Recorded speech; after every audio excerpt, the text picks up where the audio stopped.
আপনাদের সামনে হাজির হয়েছি আরও একটি নতুন টপিক নিয়ে আমাদের চ্যানেল সরকার টেক অ্যান্ড ইনফোতে। আশা করি আপনারা সবাই ভালো আছেন। আজকে আমাদের আলোচ্য বিষয় এবিসি আইডি। এবিসি আইডি এটা আবার কি? হ্যাঁ, অনেকেই হয়তো ভাববেন এবিসি আইডি কি। স্টুডেন্ট লাইফে যাদের 18 বছর সম্পন্ন হয়েছে তাদের জন্য এবিসি আইডি অত্যন্ত একটি গুরুত্বপূর্ণ বিষয়। এবিসি কথার সম্পূর্ণ অর্থ একাডেমিক ব্যাংক ক্রেডিট।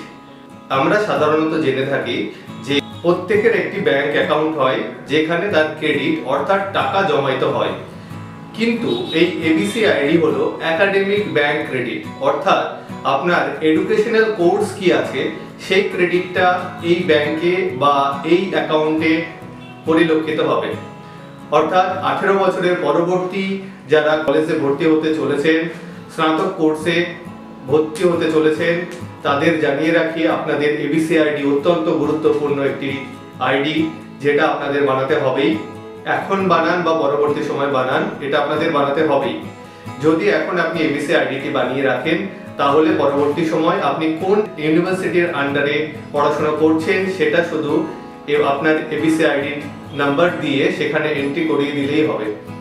কিন্তু যদি আপনি পরবর্তী সময় বানানোর প্ল্যান রাখেন তাহলে আপনি কলেজে ভর্তি হওয়ার পরেও আপনার এবিসি আইডি ক্রিয়েট করতে পারেন, কিন্তু সেটা আপনার রেজিস্ট্রেশন কমপ্লিট হওয়ার আগে সেটা আপনাকে করতে হবে।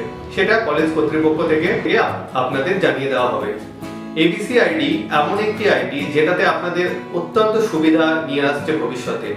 এবিসি আইডি সম্পর্কে আমি ছোট্ট একটি বিষয় আপনাদের বলে রাখি।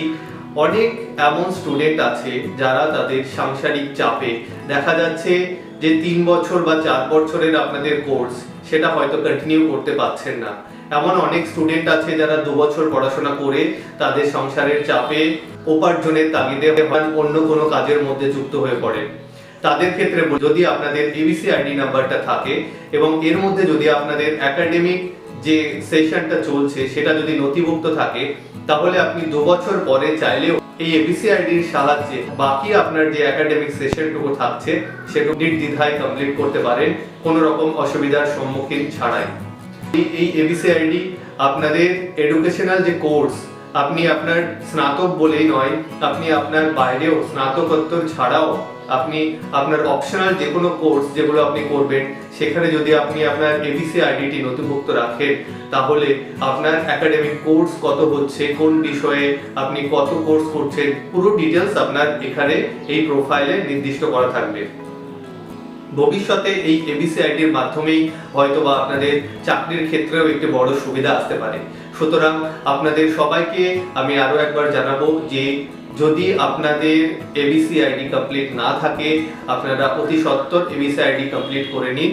এবং এই এবিসি আইডি করতে গেলে যে জিনিসটি আপনাদের একান্ত বাধ্যতামূলক সেটা হলো আধার কার্ডের সঙ্গে মোবাইল নাম্বার লিংক। আপনাদের বলে রাখি এই এবিসি আইডি করবার জন্য কিন্তু আপনাদের ডিজিলকারে অ্যাকাউন্ট থাকাটা বাধ্যতামূলক। আর এই ডিজিলকার অ্যাকাউন্ট করতে গেলে আপনার আধার কার্ডে মোবাইল নাম্বারটি লিংক থাকতে হবে। অসংখ্য ধন্যবাদ এতক্ষণ আমাদের সঙ্গে থাকার জন্য। আপনাদের সাপোর্ট অত্যন্ত মূল্যবান। আপনারা আমাদের পাশে থাকবেন, আমাদের এই নতুন চ্যানেলটিকে সাবস্ক্রাইব করবেন এবং আমাদের সঙ্গে থাকবেন যাতে আমরা পরবর্তী আপডেটগুলো যত তাড়াতাড়ি সম্ভব আপনাদেরকে জানিয়ে দিতে পারি।